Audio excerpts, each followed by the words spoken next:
short report about the European Parliament. A parliament representing almost 500 million people from 28 member states of the EU. The European Parliament is the only elected body of the EU, with 700 identity members. It works with the Commission and the Council to make laws. The key thing is to remember is that the European Commission is the only institution in power to initiate the legislation. So essentially the Commission comes up with the proposal and this has to be agreed with the Council and the Parliament. European law is broadly divided into two categories, directives and regulations, and there is a distinct difference. A directive is set out to the objective of piece of legislation, but it gives member states to the freedom and flexibility to decide on how to reach those objectives. Regulations, on the other hand, actually implemented the uniform way across all the 28 member states.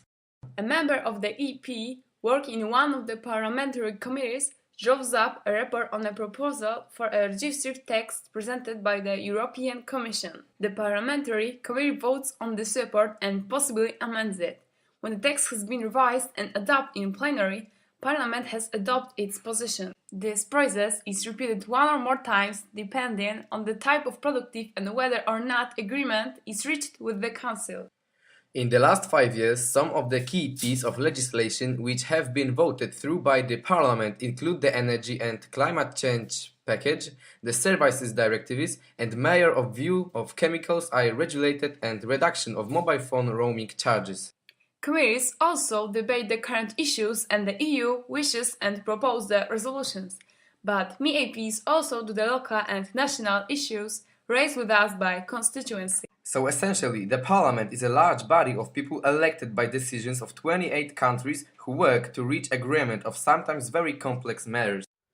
For those of them, the members of this parliament, their job is the scrutinize which comes before them work with other MEPs for different member states and political groups and come to agreement other way forward. And despite of size of European Parliament and complexity of the system, this place works and works well. This is the unique political entity which can't be compared with any other political structure in the world. But the EU itself is unique, represented by the volunteering committees of 28 countries who have decided that they can achieve much more united than they might be being alone. Thank you for watching us.